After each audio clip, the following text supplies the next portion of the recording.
Divorce papers, drama, and a husband's stand. I married Daniel despite his mother Clara's clear disapproval.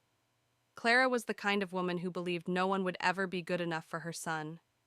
From our engagement party to our wedding day, she let her disdain for me seep into every interaction.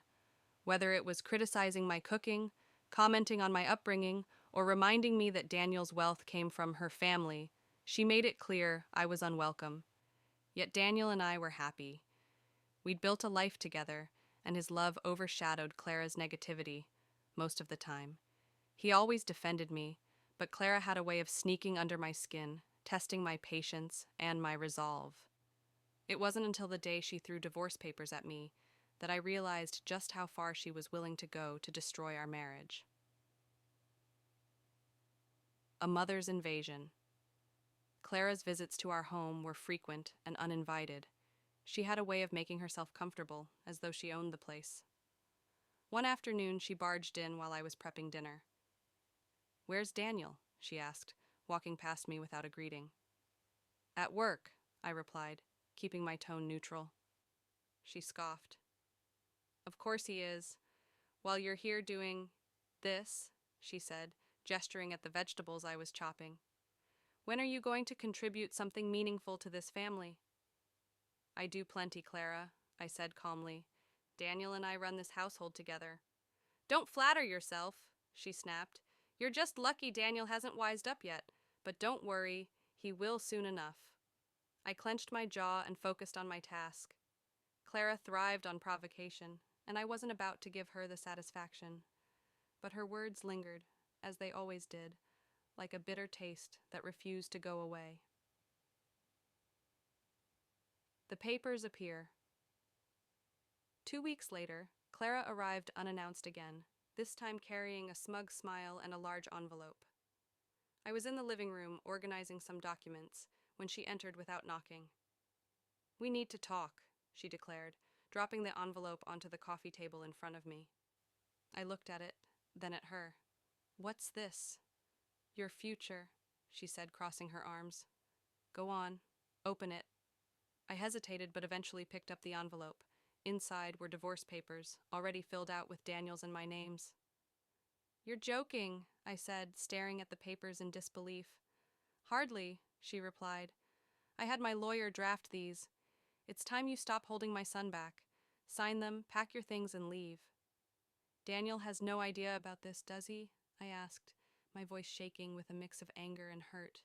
Clara's smug expression didn't waver. "He doesn't need to know.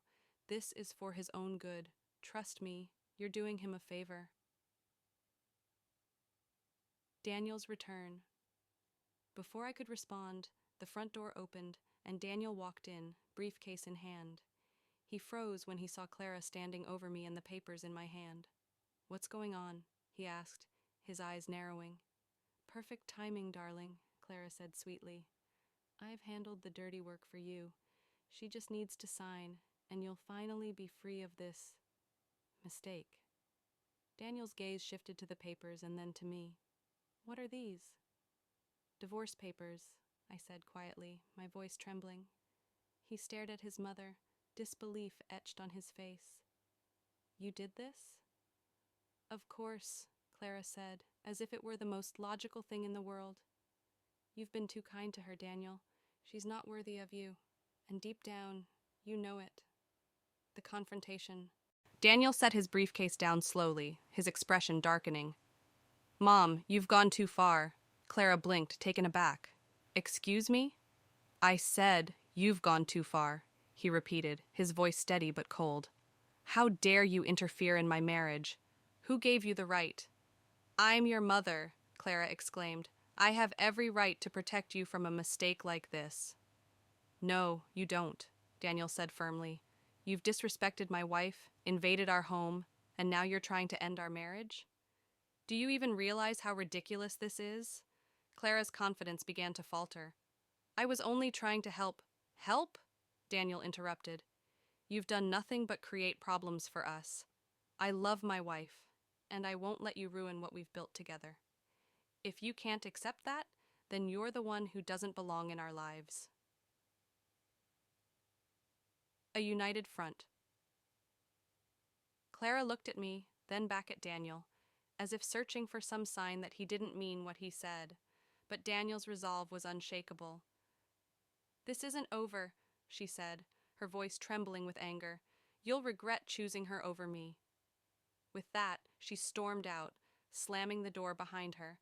The silence that followed was deafening. Daniel turned to me, his expression softening.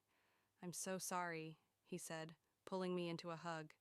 "I should have set boundaries with her a long time ago."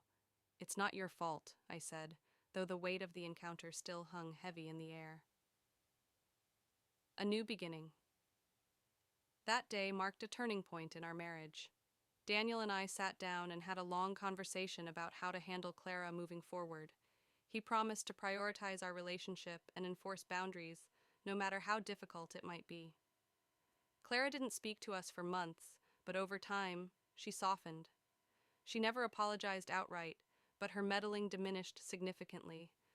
Whether it was out of respect for Daniel or sheer exhaustion, I didn't care. What mattered was that Daniel and I emerged stronger, more united, and more in love than ever. Clara's desperate attempt to tear us apart had only served to bring us closer together, and for that, I was strangely grateful.